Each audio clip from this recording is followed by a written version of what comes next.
இட்லி எப்பா இட்லி போட்ட சமான எவ்வளவு பெரிய பூகம் வந்தாலும் சரிடா நீ ஒரு ஆள் எஸ்கேப் ஆயிருப்பா.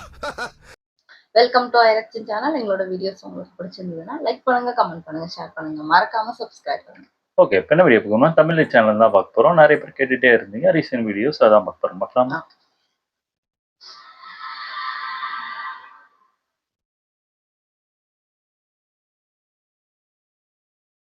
தமிழக நண்பர்களுக்கும் வணக்கம். ரஜினி சார் வந்து ஒரு ப்ரெஸ் மீட் கொடுத்துருக்காரு. ஆக்சுவலாக ஒரு ப்ரெஸ் மீட் கொடுத்தாரு அப்படின்னு சொல்றதை விட சோசியல் மீடியா மூலமா அவர் அந்த ப்ரெஸ் மீட் கொடுக்க வச்சாங்க அப்படின்னு சொன்னா எனக்கு தெரிஞ்சு கரெக்டா இருக்கும்னு நினைக்கிறேன். விஷயம் என்னன்னா, டிஎம்கே தோத்ததுக்கு அப்புறம் விஜய் சிஎம் ஆகிடவே கூடாது, அதனால டிஎம்கேவும் ஏடிஎம்கேவும் கூட்டணி வச்சு விஜய் சிஎம் ஆகாம நீங்க தடுங்க அப்படின்னு டிஎம்கேவும் ஏடிஎம்கேவும் ஒன்னா கூட்டணி வைக்கிறதுக்காக ரஜினிகாந்த் அவர்கள் போய் பேசி புரோக்கர் வேலை செஞ்சதா அப்படிதான் சொன்னாங்க. அவர் வந்துட்டு ஒரு புரோக்கர் தரகர் வேலை செஞ்சதா சோசியல் மீடியால பயங்கரமா பரவலா பேசப்பட்டு இருந்து இந்த விஷயம் வெளியே தெரிஞ்சு சோசியல் மீடியால ரஜினி சார் போட்டு பொழக்க ஆரம்பிச்சிட்டாங்க.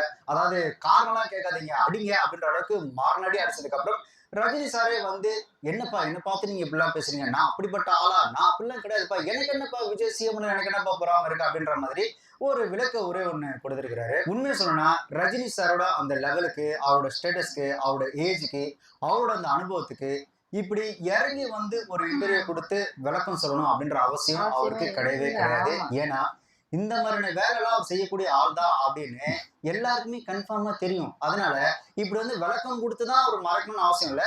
அவர் எல்லாம் செய்யக்கூடிய ஆள் தான் அப்படின்றது எல்லாருக்குமே ஏற்கனவே பரவலா தெரிஞ்சனால அவர் விளக்கம் கொடுத்தும் 10 பைசா பிரயோஜனம் இல்லை. இது ஏன் சொல்றேன் அப்படின்னா, ரஜினி சார் ஸ்டாலின் அவர்களை போய் பார்த்தது 6ஆம் தேதி. 6ஆம் தேதி இவர் போய் பார்த்ததுக்கு அப்புறம் 7ஆம் தேதி திருமாவளவன் அவர்களை கூப்பிட்டு டிஎம்கே சார்பா பேசும்போது நம்மளும் டிஎம்கேவும் ஏடிஎம்கேவும் கூட்டணி வைக்கலாம் அப்படின்ற ஒரு ப்ரொபோசல் ஒன்று வந்திருக்கு அப்படின்னு திருமாவளவன் ஒரு நியூஸ் சேனலுக்கு இன்டர்வியூ கொடுத்துருக்காரு. 7ஆம் தேதி எங்களுக்கு தனித்தனியாக ஒரு அழைப்பு வருது, திடீர்னு வந்து சிஎம் பார்க்க விரும்புகிறார் அப்படின்னு. அப்போ நாங்கள் 2-3 பேர் போகிறோம், அவங்களும் வந்திருந்தாங்க. அப்போ அவங்க ஒரு கருத்து வைக்கப்பட்டது என்னன்னா, இது மாதிரி வந்து நம்ம அணியும் அப்படிங்கிற ஒரு ப்ரொபோசல் வந்துருக்குது. ஆமா, இவங்க கூட்டணியில் இருக்காங்க, அவங்க பேசி அவங்க வேற வழி கிடையாது முன்மொழிகிறாங்க. இதை பற்றி உங்கள் கருத்து என்ன அப்படின்னு முதல்ல நான் வந்து சொல்கிறேன். இது திமுகவுக்கே பெரிய கேள்விக்குறியாயிரும், உங்களுடைய எதிர்காலமே சூன்யமாயிரும், இது நல்ல முயற்சி இல்லை அப்படின்னு நான் சொல்கிறேன். கம்யூனிஸ்டுகளும் கிட்டத்தட்ட அதே மாதிரியான ஒரு டோனில் தான் கருத்து சொன்னாங்க. கம்யூனிஸ்ட் எங்களுக்கு இடையில ஃபோனில் தான் பேசணும், அது சரியாக வராது அப்படின்னு. இப்போ அதில் நாங்கள் யாரும் ஈல்டாகல, அதனாலதான் அவங்க விட்டுட்டாங்க. நடக்குதுன்னும் போது மக்களுக்கு வந்து தெளிவா புரிஞ்சிருக்கும் இந்த சேட்டையை யார் பார்த்திருப்பா அப்படின்னு. சோ அதனால அதை திருப்பி கன்ஃபார்ம் பண்றாங்க. ரஜினி சார் வந்து விளக்கம் கொடுக்க வேண்டிய அவசியம் இல்லை. ஏன்னா தமிழ்நாட்டுல எவ்வளவு பிரச்சனை நடந்திருக்கு, அப்பெல்லாம் வந்து பேசாதாலும் தனக்கு ஒரு பிரச்சனை தன்னை பத்தி இந்த மாதிரி சோசியல் மீடியால இருக்குன்னு ஒன்னதான் ஒரு முந்திரி கொட்ட மாதிரி வந்து இன்டர்வியூ கொடுத்தாரு. சோ அந்த மாதிரி இப்படி கொடுத்துருக்காரு இல்லையா, அது வந்து அவசியமே இல்லாது. ஏன்னா இந்த சம்பவத்துக்கு இவர் தான் காரணம்ன்றது மேக்சிமம் எல்லாருக்கும் தெரிய ஆரம்பிச்சிருச்சு. இன்னொன்னு, ரஜினி சார் இந்த மாதிரி வந்து ஒரு இன்டர்வியூ கொடுத்து விளக்கம் கொடுக்க வேண்டிய அவசியமே இல்லை. ஏன்னா we are well know that Rajini sir வந்து ஒரு வைத்தறிச்சல் பிடிச்ச ஒரு வன்மவாதி அப்படின்றது, அதுவும் விஜய் விஷயத்துல அவருக்கு வந்துட்டு பயங்கரமான வன்மை இருக்கு அப்படின்றது நல்லாவே தெரிஞ்ச ஒரு விஷயம் தான். இப்போ ஒரு சின்ன பையன் போது அதை வந்து எந்த விதத்திலையும் ஏத்துக்க முடியாம ஜீர்ணிக்க முடியாம, அதனாலதான் அவரோட திரைப்படங்கள் பாத்தீங்கன்னா நான் தான் ஒன் சூப்பர் ஒன் அப்படின்றது, இந்த நான் தான் இனிமேல் அப்படின்றது, பார்த்தவங்க அப்ப விஷயத்துல கேட்டவங்க, இதுக்கெல்லாம் என்ன ரீசன் அப்படின்னா, நம்ம கூட ஒருத்தர் வந்துட்டு கம்பேர் பண்ணி லைக் விஜய் வந்துட்டு சூப்பர் ஸ்டார்னு சொல்றாங்களே, அதாவது அடுத்த சூப்பர் ஸ்டார் ரேஞ்சுக்கு விஜய் வராருன்னு சொன்னதுக்கே வைத்தறிச்சல் தாங்க முடியாம தான் அலும்ப பார்த்தவன் மொப்பை விசில கேட்டுவேன் அப்படின்னு சொல்லி ஓவரா வந்துட்டு என்ன சொல்றது, ஒரு அந்த திரைப்படத்தின் பலன் மூலியமா புலம்பி தந்தது. ஸோ இந்த மாதிரி விஜய் அப்படின்ற ஒரு விஷயத்தை எடுக்கும்போது கண்டிப்பா ரஜினி அவர்களுக்கு வன்மமும் வைத்தறிச்சலும் இருக்கிறதுனால இது கொண்டு ஒரு விளக்கம் கொடுக்க வேண்டிய அவசியம். ஆக்சுவலா ரஜினி சாருக்கு என்ன பிரச்சனை அப்படின்னா, ரஜினி சார் தான், அவருக்கு அவரு தான் பிரச்சனை. அவர் என்னதான் வந்துட்டு எனக்கு பொறாமலாம் கிடையாதுப்பா, நானும் அப்படிலாம் கிடையாதுப்பா, நானும் எவ்வளவு நல்லவன் தெரியுமா அப்படின்னு அவர் வெளிப்படையா இந்த மாதிரி பிரஸ் மீட்ல கொடுத்தாலும், தானாடா விட்டாலும் தன் சதையாடும் அப்படின்ற மாதிரி அவரோட செய்கைகள் இருக்குல்ல, அது வந்து காட்டி குத்துறோம். ஆமா, நான் வந்து 100ல் 6% வன்மத்திலேயே வைத்திருக்கணும் சுத்திட்டு இருக்கிறேன் அப்படின்னு அவரோட அந்த ஆக்டிவிட்டிஸ்ன்றது ஆட்டோமேட்டிக்கா காட்டி கொடுத்து. ஆக்சுவலா நேற்று அவர் கொடுத்த அந்த பிரஸ் மீட்ல கூட அவரோட வைத்தறிச்சல் தான் தெரிஞ்ச தவிர வாழ்த்துன்றது அந்த இடத்துல எங்குமே தெரியல. அதாவது ஓகே, ஒரு முதல்வர் விஜய்க்கு இல்ல தமிழக முதல்வர் விஜய்க்கு கொண்டு பார்த்தா அந்த மாதிரிலாம் வாயிலிருந்து வரவே இல்லை. முழுக்க வெறும் வைத்தறிச்சல் தான். நீங்க பாருங்க, வைத்தறிச்சல் எங்கேயாவது மூஞ்சில குறையதா நல்லா பாருங்க அப்படின்ற மாதிரி வைத்தறிச்சல் தான் தெரிஞ்சது, வாழ்த்து எங்கேயுமே தெரியல. இருக்காத பின்ன நாம பார்த்து வளர்ந்த பையன் நமக்கு அப்புறம் வந்தான், அப்புறம் நம்ம கீழே வந்தான், அப்புறம் நம்ம கூட வந்தா இன்னைக்கு நம்மளை தாண்டி போயிட்டான்ற ஒரு வைத்தறிச்சல் கண்டிப்பா ஒரு இருக்குதான் செய்யும். அதோட வெளிப்பாடு தான் அவர் கொடுத்த இந்த பிரஸ் மீட். இதுல வேற ஒரு ரிப்போர்ட்டர் கேட்டதுக்கு, சார் 2001 நீங்க வந்து கரெக்டா அரசியலுக்கு வந்திருந்தீங்கன்னா ஜெயிச்சிருப்பீங்க, 100% ஜெயிச்சிருப்பேன் அப்படின்றாரு. நொட்டி இருப்பாரு. 2001 நீங்க தேர்தல் கட்சி வச்சிருந்தா வெற்றி பெற்றுக்கலாம் என்ற ஒரு சொல்லப்படுகிறது. அது சாதகமோ நினைக்கிறீங்களா? இல்லை 100% வெற்றி பெற்றுப்பாங்க, அதுல டவுட்டே கிடையாது. புடுங்கிருப்பாரு அப்படியே ஒரே புடுங்க புடுங்கி இங்க நெட்டிருப்பாரு. வாய் என்ன வாயை வச்சுக்கிட்டு இது பேசுது. 2001 இவர் வந்திருந்தாருன்னா அப்படியே 234 தொகுதியில அமோக வெற்றி பெற்றிருப்பாரு. 2004 பாராளுமன்ற எலெக்ஷன்ல பாத்தீங்கன்னா நீங்க வந்து பாமகக்கு எதிராக வாக்களிச்சு பாமகவை தோற்கடிங்க. ஏன்னா 2002 அந்த பாபாவோட பிரச்சனை வந்துச்சு இல்ல, அதுல ரொம்ப என்ன சொல்றது கடுப்பாகி காண்டாகி ரஜினி அவர்கள் 2004 பாராளுமன்ற எலெக்ஷன் என்ன பண்ணாரு அப்படின்னா, பாமகக்கு எதிராக வாக்களிங்க, பாமக எல்லா தொகுதியும் தோக்கணும் அப்படின்னு சொல்லி ஒரு பரபரப்பா பிரஸ் மீட் எல்லாம் கொடுத்து என்ன சொல்றது பாமகக்கு எதிராக அவ்வளவு பேசினாரு. ஆனா பாத்தீங்கன்னா பாமக அவங்க ஜெயிச்சதுல பாத்தீங்கன்னா 6க்கு 6 தொகுதியில் இருந்தாங்க, 6 தொகுதியிலுமே ஜெயிச்சாங்க. அதாவது கிட்டத்தட்ட 100%. சோ ரஜினியோட பேச்சுன்றது 2004 எடுபடாம போயிடுச்சு. இதுல 2001 இவர் வந்திருந்தாருன்னா 100% வெற்றி பெற்றிருப்பாராம். என்ன சார் அப்புறம் என்ன சொன்னீங்க, நான் அரசியல் இல்லைன்னு சொல்லியாச்சு, நான் அரசியல் விட்டு விளையாச்சுன்னு சொல்லியாச்சு, அப்புறம் எதுக்கு நான் விஜய் பார்த்து ப்ராம் பண்ண அப்படின்னு சொன்னீங்கல்ல. நான் அரசியல் வந்து இல்லை, அரசியல் தான் நான் இல்லைன்னு சொல்லி விலகி ஆச்சு. அரசியல் தான் இல்லாத போது அவர் மேல எனக்கு ஏன் போறாம? அரசியல் கேள்வி கேட்க வேண்டாம் ஆல்ரெடி சொல்லியிருக்கேன். Okay thank you sir. அரசியல்ல இல்ல, அரசியல் விட்டு விலகிட்டேன், அரசியல் வந்து பேச மாட்டேன் அப்படின்னா விலகுனா மொத்தமா விலகணும் சார். அதுக்கு பேர் தான் ஒரு நேர்மையான மனுஷன கழகு. நான் அரசியல் விட்டு விலகிட்டேன் அப்படின்னு சொல்லிட்டு இந்த குறுக்குத்தனமான அரசியல் பண்றீங்க பாத்தீங்களா, அதுதான் கேவலமா இருக்கு. கடந்த 5 வருஷமா நாட்டுல எவ்வளவு பிரச்சனை நடந்தாலும் மக்களுக்கு எவ்வளவு பாதிப்பு இருந்தாலும் அதை பத்தி ஒரு வார்த்தை கூட பேசாத நீங்க அரசியல் விட்டு விலகிட்டேன்னு சொல்ற நீங்க. இதே டிவி கேக்கு விஜய்க்கு பேசுறதுல அது ரொம்ப கேவலமான ஒரு அரசியலா இருக்கு சார். இப்போ யோசிச்சு பாருங்களேன், நாட்டுல 5 வருஷமா அவ்வளவு பிரச்சனை நடந்தாலும் நீங்க கடைசியா எப்ப அறிக்கை விட்டீங்க, ஆதவர்ஜுனா அவங்களை பத்தி ஒரு மேடையில பேசிட்டாரு, காலம் பேசாது காத்திருந்து போக சொல்ல அப்படின்னு. இல்ல எனக்கு புரியல, நீங்க தான் அரசியல் விட்டு விளையாட்டீங்க, நீங்க தான் அரசியல் பேச மாட்டீங்க, உங்களுக்கு தான் அரசியல் உங்களுக்கு சம்மந்தமே இல்லையே. இப்ப ஆதவர்ஜுனா சொன்னவனே எங்க இருந்து பொத்துக்கிட்டு ஆதவர்ஜுனா சப்போர்ட் பண்ணி தான் பேசினாரு. ஆதவர்ஜுனா சொன்னதுக்கு அப்புறம் தான் கோமா தெரிஞ்சு 5 வருஷம் நாட்டுல வேற பிரச்சனை இல்லையா? உங்களை டிஎம்கே ஏடிஎம்கே ஏன் இந்த நாம் தமிழர் கட்சி விடுதலை சிறுத்தைகள் கூட வந்து பேசிருக்காங்க. அப்பெல்லாம் வாயவே திறக்கல. இப்ப ஆதவர்ஜுனா பேசின உடனே ஏன் அது விஜய் கட்சியில டிவிகே கட்சின்றதுனால ஆதவர்ஜுனா பேசின உடனே இந்த நாட்டுக்கு எதுக்குமே பிரோஜனம் அந்த இத்து போன அந்த லெட்டர் பேடை கொண்டு வந்துட்டு காலம் பேசாது காத்திருந்து பதில் சொல்ல அப்படின்றீங்க. எனக்கு புரியல, காத்திருந்து காரணம் பதில் சொல்லியா, இன்னைக்கு நீங்க தான் உட்காந்து பதில் சொல்லிட்டு இருக்கிறீங்க. எனக்கும் விஜய்க்கு வந்து ஒரு ஜெனரேஷன் கேப், அதை கேட்கல 25 இயர்ஸ் டிஃபரன்ஸ். நான் முதல்ல சொல்லியிருக்கேன் இல்ல, அந்த இதையும் கேட்டிருக்கணும். காலம் பேசாது பதில் சொல்லணும், நீங்களே சொல்லிச்சான்னு கேட்க சின்ன வயசுல இருந்து அவர் பார்த்துட்டு கேட்டிருக்கணுங்கிற நெக்ஸ்ட் கொஸ்டின்னாலும் கேட்டுக்கலாம். நீங்க ஒரு இந்த இத்து போன லெட்டர் பேட் வச்சிருக்கீங்க, அதை வச்சு இந்த நாட்டுக்கு இது வரைக்கும் தேவையான ஏதாவது ஒண்ணு இந்த நாட்டோட பிரச்சனைக்காகவோ இல்ல மக்களுக்காகவோ மக்கள் சார்ந்த பிரச்சனைக்காக ஏதாவது லெட்டர் பேட்ல எழுதி கொடுத்துருக்கீங்களா? உங்களுக்கு எதனா பிரச்சனைனா போதும் ஒன்னா லெட்டர் பேட் எடுத்துட்டு வந்துரு, இல்ல ட்விட்டர்ல எடுத்துருங்க. சரி, இதுக்கு முன்னாடி எப்ப பேசுனீங்க, இந்த கரூர் விஷயத்த பேசுனீங்க. அதாவது உங்களை பொறுத்த வரைக்கும் நாட்டுல 5 வருஷத்துல 2 பிரச்சனை தான், ஒண்ணு கரூர் பிரச்சனை, இன்னொன்னு ஆதவர்ஜுனா உங்களை பத்தி பேசுனீங்க. இது மட்டும்தான் உங்களுக்கு வந்து நாட்டுனால பெரிய பிரச்சனையே. மற்றபடி இந்த கொலை கற்பழிப்பு எதை பத்தி உங்களுக்கு அது என்ன சொல்றது, அதெல்லாம் ஒரு பிரச்சனையே கிடையாது. உங்க இமேஜ் ஒரு டேமேஜ் வந்துச்சுன்னா அப்படியே பொத்துக்கிட்டு கோமால இருந்து முடிச்சிருவீங்க. ஏன் சார் நீங்க தான் அரசியல் விட்டு விளையாட்டீங்க, அரசியல் பேச மாட்டீங்கன்னு சொல்லிட்டு விஜய்க்கு எதிராக பேசுறன்ற பேர்ல கரூர் விஷயத்துக்கு பேசுனீங்க சார். நீங்க பேசினாலே உங்க ஊரை வச்சு அடிப்பாங்க சார். உங்க வைஃப் வந்து பேசுறாங்க, அவங்க எல்லாம் பாத்தீங்கன்னா நான் ஏற்கனவே சொன்ன மாதிரி தமிழ்நாடு மேப்பை காமிச்சா கூட இதுதான் தமிழ்நாடுன்னு கேட்கக்கூடிய ஆள் சார் உங்க ஒய்ஃபு. அவங்களும் வந்து தமிழ்நாட்டு மக்கள் மீது ரொம்ப அக்கறையாகவும் பாவம் இறக்கம் இருக்கிற மாதிரியும் சார். அவங்க ஸ்கூல் நடத்தி எத்தனை பேர் ஏமாத்தினாங்க, எத்தனை டீச்சர்ஸ் பழி வாங்கினது அதெல்லாம் கடந்த காலம் வர்றாரு அவ்வளவு இருக்கு. ஆனா அவங்களாம் வந்து கரூர் விஷயத்துக்கு கருத்து சொல்றாங்க சார்.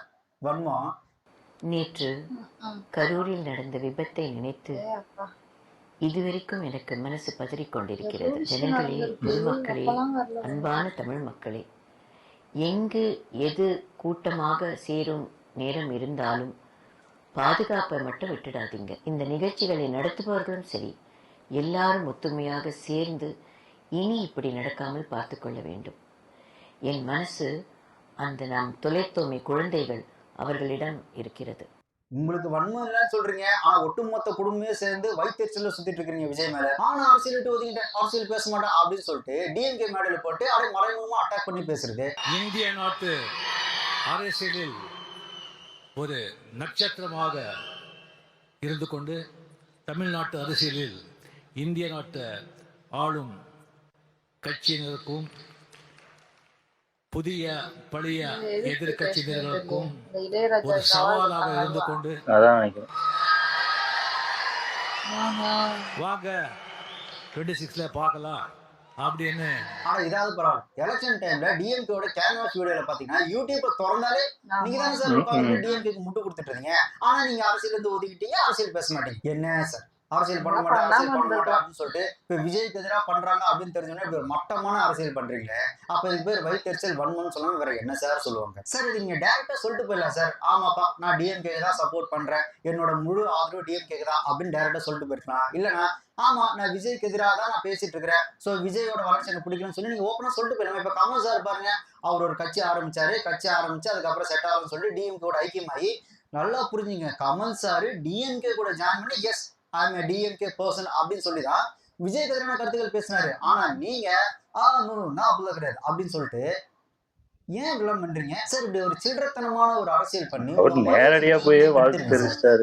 ஆவுனா அவர் சொல்றாங்க 96ல மட்டும் என் தலைவன் நினைச்சிருந்தா, 96ல மட்டும் என் தலைவன் நினைச்சிருந்தேன். இல்ல எனக்கு புரியல, 96 நினைச்சிருந்தா என்ன பண்ணிருப்பீங்க? சரி நினைக்க வேண்டியதானே, அதெல்லாம் ஆவுனா நான் நினைச்சா காய போட்டா ஊற வச்சா துவைச்சா பண்ண வேண்டியதானே, இறங்கி பண்ணாதானே சார் தெரியும். இது எப்படி தெரியுமா இருக்கு? இந்த கிரிக்கெட் பார்த்துட்டே இருப்பாங்க டிவில, பார்த்துட்டே இருக்கும்போது சரியா பேட்ஸ்மேன் ஆடுறோம்னா இங்க உட்காந்து சொல்லுவாங்க, நான் மட்டும் இருந்தேங்க 6 பாலுக்கு 500 ரன் அடிப்பா அப்படின்னு சொல்லி வாய் உதவி சொல்லிட்டு இருப்பாங்க. ஆனா அங்க இருந்து விளையாடுறதா அந்த கஷ்டம் தெரியும். ஆனா இங்க இருந்துட்டு பேசுறது அதான் சார். இந்த ரவுதிரம் படத்துல வந்துட்டு பி ராமோஜன் அவர் பேசுனா, சார் என்னை பத்தி தெரியாம ஏன் சார் நீங்க இப்படி பண்ணீங்க அப்படின்ற மாதிரி தான் நீங்க பேசுறது. களத்துல இறங்கி அரசியல் பண்றது துப்பு இல்ல. இப்படி ஒரு கட்சிக்கு பின்னாடி முதுகு பின்னாடி போய் நின்றுட்டு ஒருத்தனுக்கு எதிராக பேசுற ஒரு அரசியல் நீங்க பண்ணிட்டு 96 மட்டும் நான் வந்திருந்தா என்ன பண்ணிருப்பீங்க? திரும்ப அதான் கேட்கிறேன், இப்ப 96 நீங்க என்ன பண்ணி கிழிச்சிட்டீங்கன்னு எனக்கு தெரியல. ஆக்சுவலா 96 டைம்ல பாத்தீங்கன்னா ஜெயலலிதா அவர்கள் முதல்ல சிஎம் ஆயிருந்தாங்க. முதல்ல சிஎம் ஆனதுனால அவங்களுக்கு அந்த ஆட்சி எப்படி நடத்துன்னு தெரியாம நிறைய அலிகேஷன்ஸ், நிறைய குற்றங்கள், அவங்களுக்கு எதிராக நிறைய புகார்கள் இருந்தது. அதனால அவங்களுக்கு எதிராக மக்களும் இருந்தாங்க. சோ அந்த ஒரு சூழலை நீங்க பயன்படுத்திக்கிட்டு உங்களோட சொந்த பிரச்சனையை உள்ள எடுத்துட்டு சொல்லி வச்சுக்கிட்டு உங்களுக்கு டிஎம்கே ஏற்கனவே ரொம்ப பிடிக்கும் அப்படின்றதுனால, ஏன்னா டிஎம்கே உங்களுக்கு ஏன் பிடிக்கும்னு நான் ஏற்கனவே சொல்லிட்டேன், உங்களுக்கு எம்ஜிஆருக்கும் ஆகாது, அதனால நீங்க டிஎம்கே சார்பா போய் அதுல இருந்து நீங்க டிஎம்கே கூட பயணிக்கிறீங்கன்றது நல்லாவே தெரியும். சோ எம்ஜிஆர் உங்களுக்கு ஆகல அப்படின்றதுனால அவங்களோட கட்சி உங்களுக்கு சுத்தமா பிடிக்கல.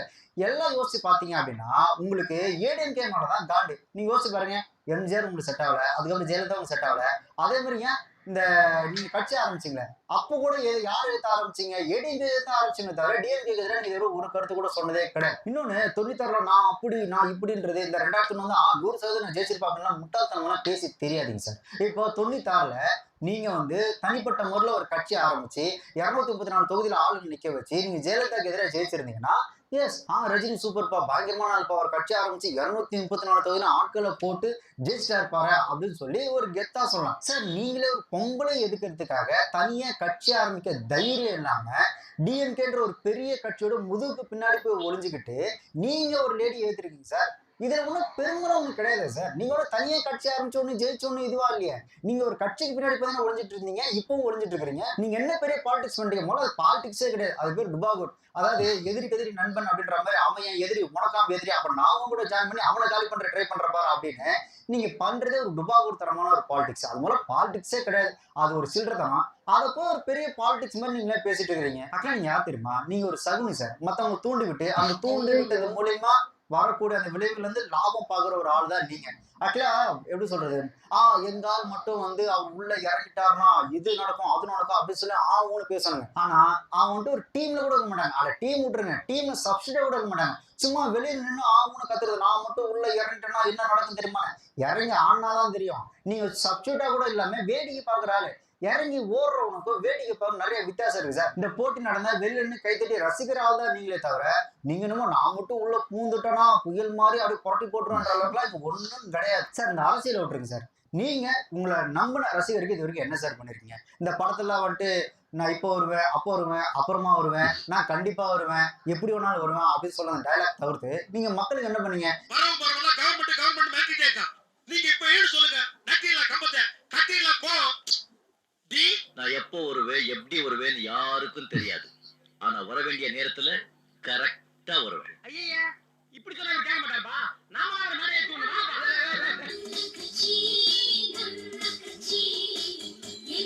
சிரிப்பா வருது இப்பதான்.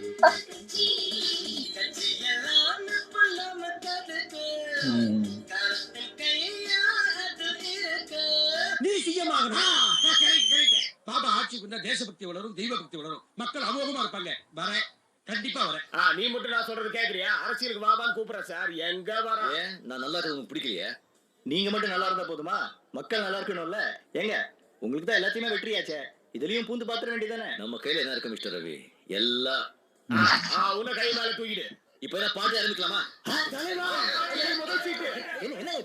இந்த வந்துட்டான்றது, நான் அதோ ரெடி ஆயிட்டேன் அப்படின்றது, இந்த மாதிரி தூண்டி விட்டதை தவிர நீங்க உங்களோட அரசியலுக்கு என்ன பண்ணீங்க? நான் அரசியலுக்கு வருவது உறுதி. தேதி பின்னர் அறிவிக்கப்படும்.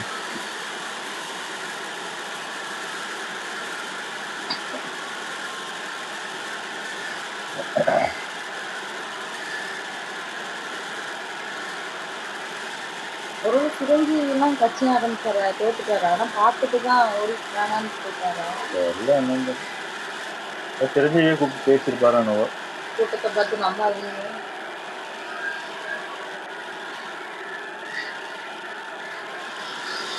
ஆமா.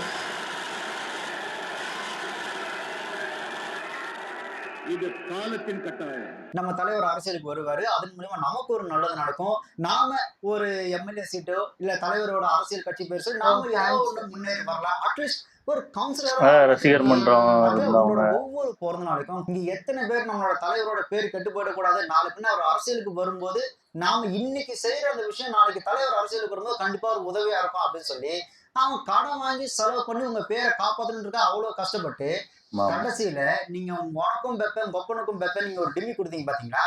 அதுல கடனாளியாய் நஷ்டம் அடைஞ்சது அதிகமா தவிர உங்களால வாழ்ந்தவன்றது வரலாறுலாம் கிடையாது. ஆக்சுவலா உங்களுக்கு இந்த கட்ஸ் இல்ல அப்படின்னு சொல்றதை விட இன்னும் ஆழமா சொல்லணும் அப்படின்னா ஜீர்ணிக்க கூட இந்த மனப்பக்கம் இல்லை அப்படின்னு சொல்லலாம். ஏன்னா இப்ப உங்களுக்கு வந்துட்டு என்ன பிரச்சனைனா, உங்களுக்கு விஜய் அப்படின்ற பர்சன் வளருது அப்படின்றது உங்களுக்கு ஒரு பெரும் பிரச்சனையாவே பல வருஷமாவே இருந்துட்டே இருக்கு. அதனாலதான் இந்த நீங்க உங்களோட திரைப்படங்கள பாடல் வைக்கிறதா இருக்கட்டும், இல்ல அந்த கலாநிதி மாறன் உங்களுக்கு சார்ந்த ஆளுங்களை வச்சுட்டு அவர் தான் சூப்பர் ஸ்டார், அவர் தான் நம்பர் 1 சூப்பர் ஸ்டார் அப்படின்னு சொல்லி பேச வைக்கிறதா இருக்கட்டும். இந்த கலாநிதி மாறன் அவர்கள் கூட ஒரு ஆடியோ சொல்லிருந்தார்ல, இப்போ ரஜினி சார் கால் பண்ணா இந்தியாவில இருக்க எந்த சிஎமும் உடனே போன் எடுப்பாங்க அப்படின்னு. இப்போ அவர் போன் பண்ணாங்க, இந்தியா இருக்க எந்த சிஎம் போன் எடுப்பாங்க?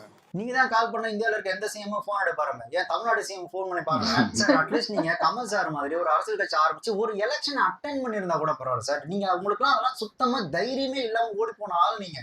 இப்போ நீங்க எப்படி தெரியுமா நினைச்சீங்க அரசியல் அப்படின்னா, நம்ம வந்தோம்னுட்டு மக்கள் வந்து அமோக வரவேற்பு கொடுப்பாங்க. கொடுத்த உடனே இந்த பாபா படத்துல மந்திரம் போட்டோடனே காத்தாடு அப்படியே வந்து மடியில விழும் பார்த்தீங்கன்னா, அந்த மாதிரி நாம வந்து நான் அரசியலுக்கு வருவது உறுதி அப்படின்னு சொன்ன உடனே அப்படியே ஓட்டு வந்து கொட்டு நீங்க நினைச்சீங்க. ஆனா அடிச்சீங்க ஒரு பெல்ட் அடிச்சு ஓடுனீங்க பாத்தீங்களா, அதுதான் உங்க தைரியம். நல்லா புரிஞ்சுக்கணும். இவங்க தலைவர் வந்து மக்களின் நலனுக்காக, மக்கள் கஷ்டப்படக்கூடாதுன்றதுக்காக அரசியல் விட்டு ஓட்டாருன்னு. எனக்கு புரியல. அவர் ஆக்சுவலா அரசியல் விட்டு போகும்போது என்ன காரணம் சொன்னாரு அப்படின்னா, உடல்நிலை சரியில்லை, கும்பல் சேர்க்க முடியாது, கொரோனா வேற வந்துருச்சு, இதனாலதான் அரசியல் இல்லை அப்படின்றாரு. ஆனா எனக்கு தெரியலடா, அதுக்கப்புறம் அவர் நிறைய படங்கள் நடிச்சிட்டாரு. படத்துல நடிகர் கூட டான்ஸ் எல்லாம் ஆடுறாரு. கூட்டமா நடிகர்கள்லாம் வராங்க. அப்பெல்லாம் வராத நோயாட உங்களை வந்து பார்க்கும்போது நோய் வந்துட்டு போதே. என்னடா அவர் மேடை போட்டு பேச போறாரு, நீங்க கீழே இருந்து வேடிக்கை பார்க்க போறீங்க. இதுதான் எல்லா அரசியல் கட்சியும் நடக்குது. ஒரு மேடை நின்று பேசி ஒரு அரசியல் பண்றதுக்கான தைரியம் கூட இல்லை. ரொம்ப சிம்பிள். காசு செலவு பண்றதுக்கு ஆளுக்கு மனசு கிடையாது. ஒரு சின்ன தைரியம். இப்ப விஜய் வந்து அரசியலுக்கு வரும்போது இதுதான் என் கடைசி படம், ஜனநாயகம் தான் கடைசி படம் அப்படின்னு சினிமால பீக்ல இருக்கும்போது ஒட்டுமொத்தமா அப்படி உதறி தள்ளிட்டு வந்துட்டாப்ல விஜய். வந்து இந்த அரசியல் வேலையை கரெக்டா பார்த்தாப்புல அவருக்கான ஒரு இடம் கிடைச்சது. நீ ரஜினி யோசிச்சு பாரு, ஆக்சுவலா படையப்பா படம் நடிக்கும் போது இதுதான் என் கடைசி படம் அப்படின்னு சொன்னார். அதுக்கப்புறம் எந்திரன் படம் நடிக்கும் போது இதுதான் என் கடைசி படம்னாரு. அவருக்கு என்ன சொல்றது, அந்த படத்தை விடவும் மனசு இல்ல, அரசியலுக்கு வந்து செலவு பண்றதுக்கு எண்ணம் இல்லை. இந்த படத்தை விட்டுட்டா வருமானம் காசு வராது. அதே மாதிரி அரசியலுக்கு வந்தா வந்த வருமானம் அரசியலுக்கு வந்து செலவாயிடும். அப்புறம் செலவாயிடும். தோத்து போயிட்டோம்னா சிஎம்மா வந்து உட்காந்தா பரவாயில்லப்பா, போட்ட காசு சம்பாரிச்சிடலாம். ஆனா வந்துட்டு தோத்து ஈத்து போயிட்டோம் அப்படின்னா போட்ட காசுலாம் வேஸ்ட் ஆகிடும். சரி உங்க படமே நடிச்சுட்டு பக்குவமும் போயிடலாம் அப்படின்னு தான் அவர் அரசியலுக்கு வராம எஸ்கேப் பண்ணது காரணமே. ஆனா அதுக்கு அவர் உருட்டு தான் கொரோனா வந்துருச்சு, எனக்கு இந்த மாதிரி ஆபரேஷன் பண்ணனால எனக்கு வந்து கூட்டம் ஒத்துக்காது அப்படின்னு சொன்ன அந்த நபர் தான் இன்னைக்கு 100 பேர் 200 பேர் 500 பேர்னா கூட்டமா ஷூட்டிங் போயிட்டு இருக்காரு. ஆக்சுவலா ரஜினி சார் வந்து அரசியல்னா என்ன நினைச்சிட்டாரு அப்படின்னா, நாம எப்பேற்பட்ட ஆளு, நாம எப்பேற்பட்ட ஒரு பிம்பம், நாமளா வந்தானா சும்மா 234 தொகுதியிலும் பார்த்தோன்னா என்ன சொல்றது, நம்ம எழுத்து நிக்கிறவன் கூட அவனுக்கு ஓட்டு போட்டு மாட்டான், அது நமக்கு தான் போடுவான் அப்படின்ற அளவுக்கு ரஜினி சார் ஒரு மைண்ட் செட்ல போயிருந்தார். லைக் இந்த நாட்டாமன் படத்துல செந்தில் சொல்றாருல, நான் வந்து இப்படி உட்காருவேனா நீங்க அந்த மலையை தூக்கி வச்சு அப்படியே நீங்க கையில வைப்பீங்களா, நான் அப்படியே தூக்கிட்டு போறேன், அந்த கான்செப்ட்ல தான் பொலிட்டிக்கல் வந்தார். ஆனா வந்ததுக்கு அப்புறம் தான் இது நமக்கே வேலைக்கு ஆகாது, நம்மள இந்த பொலிட்டிக்கல்ல வச்சு செஞ்சிருவானுங்க அப்படின்னு எஸ்கேப். இதுல இவர் எஸ்கேப் ஆனதுக்கு திமுகவும் ஒரு காரணம்னு நியூஸ் எல்லாம் வந்திருக்கு. ஆனா அப்பெல்லாம் ஆள் வந்து அறிக்கையோ விளக்கமாலாம் கொடுக்கல, இதை இப்ப மட்டும் தான் விளக்கம் கொடுக்குறாரு. இவரு கூட தான் அரசியல் இந்த எலெக்ஷன் மட்டும், இந்த தேர்தல் மட்டும் நீங்க வராதீங்க அப்படின்னு சொல்லி திமுக கேட்டுக்கொண்டதா பேப்பர்லாம் வந்துச்சேன். ஏன் அப்பெல்லாம் வந்து அறிக்கை கொடுத்துருக்கலாமே சார்? உங்களுக்கு ஒரு விஷயம் புரியல. ஆக்சுவலா விஜய்க்கு மக்கள் வாக்கு செலுத்துக்கான மிக முக்கிய காரணம், விஜய தங்களுடைய பிள்ளையா பார்த்தாங்க. பட் உங்களை வந்துட்டு ஒரு தலைவன் அப்படின்ற இடத்துல வச்சு பார்த்தாங்க. விஜய தங்களுடைய பிள்ளையா பார்த்தனால அந்த ஒரு அன்பு நன்றி தான் விஜய்க்கு வாக்கு செலுந்தது. விஜய் மேல இருந்தது ஒரு பியூர் அன்பு சார். உங்க மேல இருந்து ஜஸ்ட் கூவல். நீங்க என்ன பண்றீங்கன்னா, உங்களை சுத்தி இருக்கிற ஆள்லாம் பாத்தீங்கன்னா உங்களுக்கு ஜால்ரா அடிக்கிறது, உங்களுக்கு ஜிங்சாங் போடுறது, உங்களுக்கு கூவுறது, அந்த மாதிரி ஒரு கூட்டத்தை வச்சிருக்கீங்க. அதனாலதான் உங்களை வந்துட்டு பாலிடிக்ஸ்ல பெருசா ஜொலிக்க முடியல. அன்புக்கும் கூவலுக்கும் நிறைய வித்தியாசம் இருக்கு சார். அப்புறம் என்னதோ சொல்லுவானுங்களே, எங்க தலைவர் பத்தியா கையில சிகரெட் எவ்வளவு ஸ்டைல வச்சுக்கிட்டு பிரஸ் மீட் எல்லாம் கொடுக்குறான்னு. ஆனா பைத்தியக்கார மென்டல் பசங்களா, அது வந்து பப்ளிக் நியூசன்ஸ்ரா. அவரு தான் நான்சென்ஸ் மாதிரி நியூசன்ஸ் பண்ணிட்டு இருக்கிறாருன்னா அதை போய் பெருமையா பேசிட்டு இருக்கிறேன். ஏன்னா நியூசன்ஸ் எதுனே உனக்கு தெரியல. நம்ம ஆப்போசிட்ல இத்தனை பேர் இருக்கிறாங்க, நம்ம சிகரெட் பிடிச்சி நிக்கிறோம், அது வந்துட்டு நாம அவங்கள மதிக்காத மாதிரி இருக்குமே, அது மரியாதை இருக்காது, இது ஒரு நியூசன்ஸ் ஆச்சுன்னு அந்த நியூசன்ஸ் எதுன்னு கூட தெரியாத மென்டலா இருந்தீங்கன்னா உங்களை நான் என்னன்னு சொல்றது. உங்களுக்கும் விஜய்க்கும் அந்த ஜென்ரேஷன் கேப் அப்படின்ற ஒரு விஷயத்தை தாண்டி உங்க 2 பேருக்கும் நிறைய வித்தியாசம் இருக்கு சார். நடவடிக்கையிலேயே நீங்க உங்களோட திரைப்படங்களா, நான் அரசியலுக்கு வருவேன், அரசியலுக்கு வருவது உறுதி அப்படின்ற மாதிரியான வசனங்களா பேசிட்டு இந்த மேடை போட்டு நான் கண்டிப்பா அரசியலுக்கு வருவேன் அப்படின்னு வாக்குறுதிலாம் கொடுத்துட்டு நீங்க உங்களோட ரசிகர்களை நம்ப வச்சு கழுத்தறுத்து ஏமாத்துனீங்க. பட் விஜய் எப்படி அப்படின்னா, அவரும் நான் அரசியலுக்கு வரேன், நான் அரசியலுக்கு வர உறுதி அப்படின்னு உறுதியா நின்று அவரை நம்பின ரசிகர்களுக்கு இன்னைக்கு பதவி கொடுத்து கவுன்சிலர் சீட்டாவது கொடுத்து அவங்க ஜெயிக்க வச்சு எம்எல்ஏலாம் ஆக்கி வச்சிருக்கிறாப்புல. இதுதான் உங்களுக்கும் விஜய்க்கு இருக்கிற ஒரு மிகப்பெரிய ஒரு வித்தியாசம். 2வது, அவருக்கு இருக்கிற தைரியம் உங்களுக்கு கிடையாது. ஆக்சுவலா நீங்க இந்த பொலிட்டிக்கலா செட் ஆக மாட்டீங்க சார். நீங்க எதுக்கு கரெக்டா சூட்டபிளா இருப்பீங்க அப்படின்னா, ஸ்லோ மோஷன்ல நடந்து வந்து வா அலும்ப பார்த்தவன் ஒப்ப விசில கட்டவன், இந்த பாட்டுக்கெல்லாம் நீங்க கரெக்டா சூட் ஆவீங்க. பொலிட்டிக்கல் உங்களுக்கு வரல சார். இல்லைன்னா இந்த ஜெயிலர் படத்தோட ஆடியோ லான்ச்ல இந்த காக்கா கழுக்கா சொன்னீங்களா, அந்த மாதிரி ஜெயிலர் 2 ஆடியோ லான்ச்ல யானை குதிரை சிங்கம் புலி அந்த மாதிரி ஏதாவது சொல்லுங்க சார், நல்லா இருக்கும். ஆனா பாருங்க, விஜய் கலாய்க்கிறேன், விஜய்க்கு எதிராக பேசுறான்ற பேர்ல அந்த காக்கா கழுகு கதை வந்து ஆடியோ லான்ச்ல சொல்லிருந்தீங்க. சோசியல் மீடியா இவரை காக்கான்னு சொல்லிட்டாரு, இவரை கழுகுன்னு சொல்லிட்டாரு அப்படின்னு எல்லாம் கழுப்பிடாதீங்க. எல்லாம் நடக்குதுன்னு நான் சொல்றேன், வேற எல்லாம் அர்த்தம். காக்கா வந்துட்டு சின்ன சின்ன இடத்துல சும்மா போய் குத்துறது, இது பண்றது, அந்த மாதிரி எல்லாம் கரெக்டா பண்ணிட்டே இருக்கும். இந்த கழுகு இருக்கு இல்லையா, அது மேல பறக்கும், எப்போது கீழே வரும். சோ இதுக்கு வந்து பொறாம, அந்த காக்கா போயிட்டு அந்த கழுகு போய் கொத்தும். அந்த கழுகு வந்து ஒண்ணுக்கு பண்ணாது, அது இன்னும் கொஞ்சம் மேலே போகும். காக்காவும் போகும், அது மேல போகும்போது அது மேல முடியாது, கீழே வந்து அர்த்தமா இந்த ராஜா. இப்போ ஜெயிலர் 2 ஆடியோ லான்ச் நடக்கணும்னாலே அதுக்கு நீங்க சிஎம் ஆன விஜய் அவர்கிட்ட போய் பெர்மிஷன் கேட்கணும். தேவன் சொல்லுங்களேன், காலை எவ்வளவு வேகமா சுத்துது பாத்தீங்கன்னா. அப்புறம் ஒரு சின்ன ரெக்வஸ்ட் சார், ஆக்சுவலா விஜய் அவர்கள் இந்த அரசியலுக்கு வந்ததுக்கு அப்புறம் அவங்களோட ரசிகர்களை மையப்படுத்தி அவங்களுக்கு ஒரு யூனிஃபார்ம் மாதிரி ஒயிட் ஷர்ட் பிரவுன் பேண்ட் கொடுத்துருக்காரு இல்லையா, அந்த மாதிரி நீங்க உங்களோட ரசிகர்களுக்கு தயவு செஞ்சு நீங்க அந்த யூனிஃபார்ம் கொடுத்துருங்க சார். அதான் சார், இந்த கிரீன் கலர் கவுன், இந்த கிரீன் கலர் பேண்ட் ஒன்று ஹாஸ்பிட்டல் பைத்தியக்கார ஹாஸ்பிட்டல் போட்டிருப்பாங்க, அந்த யூனிஃபார்ம் தயவு செஞ்சு கொடுத்துருங்க. ஏன்னா இவனு வந்து சோசியல் மீடியால பேசுறதுலாம் அப்படிதான் சார் இருக்கு. இன்னொன்னு அவங்களை கண்டுபிடித்து கொஞ்சம் கஷ்டமா இருக்கு சார். கூட்டமா இருக்கிறாங்களா, கண்டுபிடிக்க முடியுது, மத்தபடி கண்டுபிடிக்க முடியல. நீங்க இந்த யூனிஃபார்ம் ஓகே அப்படின்னு சொல்லி கண்டுபிடிச்சலாம். ஏன்னா உங்க ஃபேன்ஸ் பேசலாம் பயங்கரமா மென்டல் தரமா சோசியல் மீடியால பேசிட்டு இருக்காங்க சார். அதுலயும் ஒருத்தன் நியூஸ் சேனல் போட்டு இப்படி பைத்தியக்காரத்தனமா பேசுறான், நாங்க என்னத்த பண்றோம் சொல்லுங்க. இன்னொன்னுங்க, ரஜினி சாரும் முதலமைச்சரும் சந்திக்கிறாங்க, ரைட்டுங்களா? 2 பேரும் காலைல என்ன டிஃபன் சாப்பிட்டீங்க, சட்னி என்ன வச்சிங்க, கெட்டி சட்னியா தண்ணி சட்னி, இதேவா பேசியிருப்பாங்க? வேற என்ன பேசியிருப்பாங்க? அரசியல் பேசியிருப்பாங்க. இதை யாரு கூர்ந்து கவனிச்சிருக்கணும்? விஜய் அவர்கள் கூர்ந்து கவனிச்சிருக்கோம். அடுத்த நிமிஷம் வண்டி எடுங்க. இதுல என்ன ரஜினிக்கு என்ன சார் ரோல் இருக்கு? நீங்க ரஜினியை வெறும் சூப்பர் ஸ்டார் நினைக்கிறீங்களா? ரஜினி சாரா சார் ஆசைப்பட்ட ஜனாதிபதி சார், அவரு ஆசைப்படல.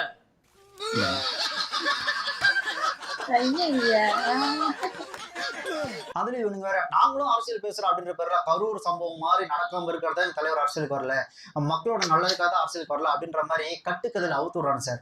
சார் அவங்களுக்கு தெரியல சார், வள்ளூர் கோட்டத்துல தலைவா நீ அரசியலுக்கு வா உனக்காக நாங்க இருக்கிறோம் அப்படின்னு சொல்லி இந்த 1000 பேருக்கு மேல கலந்துட்டான் பாத்தீங்களா, அவன் எல்லாருமே உங்களுக்காக பணத்தை செலவு பண்ணி என் தலைவன் அரசியலுக்கு வருவான் அவனுக்காக நாங்களாம் இவ்வளவு செலவு பண்றோம்னு சொல்லி பணத்தை செலவு பண்ணி நடுத்தருக்கு வந்து ஒரு என்ன சொல்றது மனசு வெந்து மனநலம் பாதிக்கப்பட்டு வள்ளுவர் கூட்டத்துல உங்களுக்காக போராட்டம் பண்ணா பாத்தீங்களா, அதெல்லாம் இவங்க பார்க்கவே இல்லைன்னு நினைக்கிறேன். பைத்தியகாரத்தனமா பேசிட்டு இருக்கானுங்க. இதுல ஹைலைட் என்னன்னா எங்க தலைவர் மக்கள் மீது அக்கறை கொண்டுதான் இந்த அரசியலுக்கே வரல அப்படின்னு சொல்றானுங்க. ஆனா பாருங்க நீங்க அரசியலுக்கு வர அப்படின்னு சொல்லி ஏமாத்திட்டு ஓடி போனதுனால வள்ளுவர் கூட்டத்துல தலைவனை அரசியலுக்கு வான்னு சொல்லி போராடின மக்களுக்கு எதிராக இந்த மாதிரி நீங்க போராட்டத்தில் ஈடுபட்டுனா உங்கள் மீது சட்டப்படி நடவடிக்கை எடுக்கப்படும் அப்படின்னு நீங்க எவ்வளவு அன்பா சொன்னீங்க, அதெல்லாம் எனக்கு தெரியல சார். அதே மாதிரி என் புகைப்படத்தையோ என் குரலையோ நான் சம்பந்தப்பட்ட எந்த ஒரு பொருளும் நீ வித்து அதுல வருவாய் சம்பாதிக்க கூடாதுன்னு சொல்லி நீங்க ஒரு அறிக்கை விட்டீங்க பாருங்க, அந்த மக்கள் மேல ஒரு அன்பு வச்சிருக்கீங்க உங்க ரசிகர் மேல, அதை பத்தி உங்களுக்கு தெரியல சார். அதே மாதிரி பாபா படம் ரிலீஸ் ஆகும்போது பாபா படத்தின் பேரையோ பாபா படத்தின் முத்திரையோ இந்த ஒரு நாகடைக்காரு உங்க மேல இருக்க அன்புல அந்த மோதிரத்தை தயாரிச்சு வித்ததுக்காகவே அவர் மேல நீங்க கேச போட்டீங்க பாருங்க, நீங்க எவ்வளவு பேர் அன்பான ஆளு, அதெல்லாம் யாருமே தெரியல சார். அப்புறம் ஒரு சில பேர் வந்துட்டு அவரு என்ன வயசாகுது அவரோட வயசுக்காவது மரியாதை கொடுக்க வேணாமா அப்படின்னு சொல்றாங்க. ஆக்சுவலா நான் சொல்றது கொஞ்சம் ஆக்வர்டா இருக்கும், ஆனா இதை யோசிச்சு பாத்தீங்கன்னா என்னன்னு புரியும். ஒரு சின்ன பையன் ஒரு நல்லது பண்றான் அப்படின்னா பரவாயில்லையே இவ்வளவு நல்லது பண்றீங்க சூப்பர்பா அப்படின்னு சொல்லி ஒரு சின்ன பையனா இருந்தாலும் அந்த பையனை தட்டி கொடுக்கணும். இதே 60 இல்ல 70 வயசு ஆயிடுச்சுனாங்க அப்போ போயிட்டு கேடுகட்டத்தனமான வேலைகள் செஞ்சா ஒரு புரோக்கர் வேலை செஞ்சாங்க அப்படின்னா அவங்க வந்துட்டு கேவலமா பேசுவாங்க. இந்த இடத்துல வயசுக்கெல்லாம் மரியாதை கிடையாது, செய்யற செயலுக்கு தான் மரியாதை சார். ஆக்சுவலா உங்களுக்கும் விஜய்க்கும் இருக்கக்கூடிய ஒரு மிகப்பெரிய வித்தியாசம் என்ன அப்படின்னு பாத்தீங்கன்னா, நீங்க உங்களோட திரைப்படத்துல ஒரு வசனம் பேசியிருப்பீங்களே, சிங்கம் சிங்கிளா தான் வரும் பண்ணி கூட்டமா வரும் அப்படின்னு சொல்லுவீங்களா, அதே தான் சார் உங்களுக்கும் விஜய்க்கும் இருக்கிற வித்தியாசம்.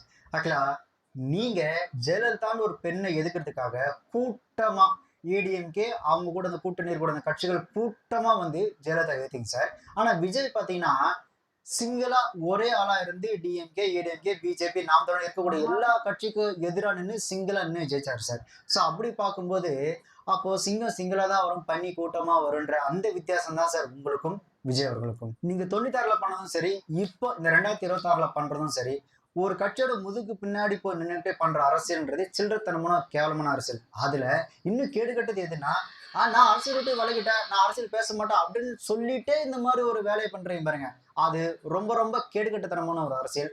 அதை நீங்க பண்றீங்க அப்படின்றது உங்களோட ரசிகர்களுக்கு எப்போ புரியும் அப்படின்னு தெரியல. இன்னொன்னு ஒவ்வொரு படம் ரிலீஸ் ஆகும் போதும் நீங்க இந்த மாதிரி ஒரு பப்ளிசிட்டி ஸ்டண்ட் பண்ணுவீங்க அப்படின்றது எல்லாருக்கும் நல்லாவே தெரிஞ்ச ஒரு விஷயம். 2 விஷயம் பண்ணுவீங்க ஒவ்வொரு படம் ரிலீஸ் ஆகியும். படம் ரிலீஸ் ஆகும்போது கரெக்டான அரசியலுக்கு வர அப்படின்னு சொல்லுவீங்க, அப்படி இல்லைன்னா உங்களுக்கு உடம்பு சரியில்லாம போட்டு நீங்க ஹாஸ்பிட்டல் போய் அட்மிட் ஆறீங்க. இது வந்து நீங்க பண்ணக்கூடிய அந்த ஸ்டண்ட். நீங்க இந்த ஸ்டண்ட் தான் பண்றீங்க அப்படின்றத அவனுக்கு புரியாம பேசிட்டு இருக்கிறானுங்க. What to do. இதுல ஹைலைட் என்ன, விஜய்க்கு நீங்க போட்டி கிடையாது சார், உங்களுக்கு தான் விஜய் போட்டி. நீங்க தான் ஒவ்வொரு தடவையும் ஒவ்வொரு படம் ரிலீஸ் ஆகும் போதும் விஜய் வந்துட்டு எனக்கு எதிரானாலு நான் கழுகு காக்கா அப்படின்னு சொல்லி நீங்க தான் விஜய்க்கு போட்டி நீங்களே போட்டு ஒவ்வொரு மேடலையும் போய் வாக்குமூலம் கொடுக்கல தவிர விஜய் எந்த இடத்துலயும் வந்துட்டு எனக்கு போட்டி ரஜினி தான், எனக்கு வந்துட்டு அரசியல்ல ரஜினி தான் போட்டி நீ எந்த இடத்துலயும் சொல்றதே கிடையாது. இப்ப கூட பாருங்க இந்த பாலிடிக்ஸ் ரீதியா நீங்க பேசும்போது கூட நீங்க தான் விஜய்க்கு எதிராக நீங்க உங்களை நீங்களே நினைச்சீங்க தவிர விஜய் உங்களை ஒரு ஆளா கூட மதிக்கல சார். ஒரு விஷயம் யோசிச்சு பாருங்க, விஜய் சின்ன பையனா இருக்கும்போது நீங்க சூப்பர் ஸ்டாரா இருந்தீங்க, அதுக்கப்புறம் விஜய் நடிக்க வந்தாப்புல உங்களுக்கு அடுத்த கட்டத்தில் வந்தாப்புல, அப்புறம் உங்களுக்கு ஈக்குவலா இருந்தாப்புல பெரிய சூப்பர் ஸ்டார் ஆனாப்புல, அந்த உச்ச நட்சத்திரமா இருக்கும்போது அதை அப்படியே தைரியமா உதறி தள்ளிட்டு அப்படியே எலெக்ஷன் நின்னாப்புல, அரசியல்ல வந்து போட்டி போட்டாப்புல. இப்போ ஆள் வந்து சிஎம் ஆயிட்டாரு. இப்ப சிஎம் ஆகி பிஎம் ரேஞ்சுக்கு போட்டி போட ஆரம்பிச்சாப்ல. நார்த் இந்தியன் பாத்தீங்கன்னா ஃபயர் விட்டுட்டு இருக்கிறான், அடுத்த பிஎம் சிஎம்மா இருக்கிறாரு, அடுத்த பிஎம் இவர் தான் வருவாருன்னு சொல்லி ஃபயர் விட்டுட்டு விஜய் வந்துட்டு அடுத்த ரேஞ்சுக்கு போயிட்டு இருக்கிறாப்ல. ஆனா நீங்க இன்னமும் விஜய்க்கு நான் தான் போட்டி எனக்கு விஜய் தான் போட்டியா அப்படின்னு சொல்லி பேட்டி கொடுத்துட்டு இருக்கிறீங்க. ஒண்ணு அந்தந்த காலகட்டத்துல ஒரு சில விஷயங்களை ஒரு சில முடிவுகளை துணிவா எடுக்கிறதுக்கு தைரியத்தோட நீங்க முன் வந்து எடுத்திருக்கணும். அப்படி இல்லைன்னா வாயை முடிட்டு கொஞ்சம் சும்மாவாதான் இருக்கணும். அவன் எங்கேயோ போயிட்டு இருக்காங்க சார். அதாவது என்ன சொல்ற இருந்தாலும் குதிரை யானை மேல சவாரி பண்றது போயிட்டு நீங்க கழுதை மேல ஏறி உட்காந்துக்கிட்டு இன்னமும் கழுதையில உட்காந்து போட்டி போட்டுட்டு இருக்கிறீங்க சார். உங்களை ஒரு ஆளாவே கன்சிடர் பண்ணலன்னு நினைக்கிறேன் சார். நீங்க தான் சார் வந்துட்டு என்ன சொல்றது தொங்கிட்டு இருக்கிறீங்க. மேபி விஜய் நம்மளோட வயசுல பெரியவர், நம்மளோட இண்டஸ்ட்ரியில சீனியர், நாம இவர மாதிரி தான் ஆகும்னு சொல்லி வந்தோம், இப்ப நம்ம அடுத்த லெவலுக்கு போயிட்டோம் அப்படின்னு சொல்லி ஒரு மரியாதையில உங்களை வேணா மீட் பண்ணலாம் தவிர மத்தபடி விஜய் இப்ப இருக்கிற அவரோட மனநிலைக்கு உங்களெல்லாம் ஒரு ஆளை கன்சிடர் பண்ணுவாரான்னு எனக்கு தெரியல சார். ஏன்னா இதுல வேற உங்களோட ஃபேன்ஸ் எல்லாம் ஃபயர் வராங்க சார். இங்க பாத்தீங்களா தலைவர் ஸ்டைலா நிற்கும் போது பின்னாடி கை கட்டி விஜய் நிக்கிறாப்புன்னு. கரெக்ட் தான், அப்படி கை கட்டி நின்று வந்தானே இன்னைக்கு சிஎம்மா இருக்கிறா, நாளைக்கு சிஎம் பின்னாடி போயிட்டு புரோட்டோகால் வைஸ் நீங்க புரோட்டோகால் வைஸ் ரஜினி போய் பேசணும்னா கூட நான் சிஎம் சார்ட்ட பேசணும், சிஎம் சார்ட்ட அப்பாயின்மெண்ட் கிடைக்குமான்னு சொல்லி சிஎம் சார் தான் விஜய் சொல்லியாருமே தவிர கை கட்டி என் பின்னாடி கை கட்டி நின்னா அதனால வந்துட்டு மறுக்கிறேனா அப்படிலாம் பேச முடியாது. ஏன்னா அதுதான் வளர்ச்சி, அதுதான் தைரியத்தின் அடையாளம். நீ சும்மா உட்காந்து குண்டு செட்டுல குதிரை ஓட்டிட்டு 96ல நடந்த கதை எடுத்துட்டு இப்ப வரைக்கும் வந்துட்டு நாங்க மட்டும் 96ல வந்து இந்த பரிதாபங்கள கோபி சொல்லிட்டு இருக்காங்க, 96ல நாங்க மட்டும் வந்திருந்தேன் நானே. இந்த மென்டல் தனமா ஃபயர் விடுறதுட்டு போய் உருப்படியா வேலை பாருங்க. அப்படி இல்லைன்னா இந்த திருச்சியில இப்ப இடைத்தேர்தல் வருது, நீங்க தான் சூப்பர் ஸ்டாரா நாங்க மட்டும் நினைச்சா நாங்க மட்டும் புழிஞ்சிடான்னு சொல்றீங்களே, அங்க சூப்பர் ஸ்டார் நிக்க வச்சு ஜெயிக்க வச்சுக்கீங்களா? இப்ப எனக்கு தெரிஞ்ச சூப்பர் ஸ்டார் என்ன தரம் பண்ணாரு, அடுத்து அந்த கையை காலை பிடிச்சி ஆல்ரவுண்ட் போஸ்டிங் வாங்குறதுக்கு வாய்ப்பு இருக்கே தவிர நின்று ஜெயிக்கிறதுக்கு வாய்ப்பும் இல்லை, அதுக்கு அந்த தைரியமும் அவர்கிட்ட கிடையாது சார். நீங்க வழக்கம் போல இந்த ஒரு கட்சிக்கு பின்னாடி இன்னும் ஒரு சில்லறத்தனமான ஒரு பாலிடிக்ஸ் பண்ணுவீங்களா, நீங்க அதையே பண்ணுங்க சார். நமக்கு இந்த டேரக்ட் பாலிடிக்ஸ்லாம் வேணாம். ஏன்னா அதுக்கெல்லாம் ஒரு தைரியம் வேணும், தியாக மனப்பான்மை வேணும், மக்களுக்கு செய்யணுன்ற ஒரு அந்த நல்ல எண்ணம் இருக்கணும் சார். ஸோ அதெல்லாம் நமக்கு அந்த பாலிடிக்ஸ்ல செட் ஆகுது. நீங்க அதெல்லாம் தயவு செஞ்சு பண்ணாதீங்க. நீங்க இந்த வழக்கம் போல இந்த வைத்தறிச்சல் ஒண்ணு பண்ணுவீங்களே, இதுதான் இதையே கண்டினியூ பண்ணுங்க.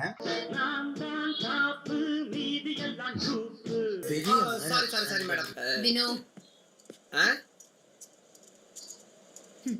நீங்க சொல்லுங்க.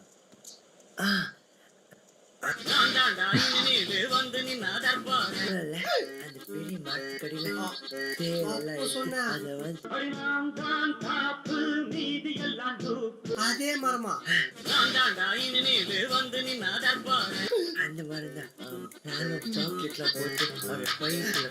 இருந்துச்சு. ஆனா அதான் உண்மையிலே அது அந்த இதுலயே தேவையில்லாம அந்த என்ட்ரி கொடுத்து தேவையில்லாம அது சொன்னது அப்போ உண்மையான மாதிரிதான் இருந்துச்சு எனக்கு தெரிஞ்சு. எனக்கு தெரிஞ்சு அப்போ அரசியல் வரணும்னா அப்பவே வந்திருக்கணும், இல்லை வரமாட்டேன்னு சொல்லி விலகி இருக்காங்க. அரசியல் பேச மாட்டேன்னு சொல்றதெல்லாம் ஓகே தான். ஆனா இப்போ இந்த ஆடுலாம் போட்டாங்க டிஎம்கே ஆட்ல வந்து இவர் என் நண்பர் அது இதுன்னு சொல்லி, அப்போ அதுலேயே தெரியுது இல்லை இப்போ எதுக்கு வாண்டடா அவங்களுக்கு இது பண்ணி பேசுனதும் தெரியுது. அதே மாதிரி இன்னொன்று ஃபங்க்ஷன்லேயும் புதுசாக வந்த கட்சிகள்லாம் 2026 வந்திருக்காங்க அப்படின்னு அது சொன்னதுமே எல்லாருக்கும் தெரியும். ஓப்பனாவே சொல்லலாம், விஜய் ஆரம்பிச்சிருக்காரு, அவருக்கும் அதுக்கு அந்த மாதிரி சொல்லவே இல்லை, ஒரு எதுவுமே இல்லை. அதுதான் இது நம்ம சொல்லி ஒன்றும் பிரயோஜனம் இல்லை, சொல்லிட்டாங்க, அது ஒன்றும் பண்ண முடியாது. ஆமா, இதுக்கப்புறம் என்ன ஆகுது ஏதாவதுன்னு பார்க்கலாம். ஓகே, என் வீடியோஸ் உங்களுக்கு பிடிச்சிருந்தா லைக் பண்ணுங்க, ஷேர் பண்ணுங்க, கமெண்ட் பண்ணுங்க, மறக்காம சப்ஸ்கிரைப் பண்ணுங்க. எல்லாருக்கும்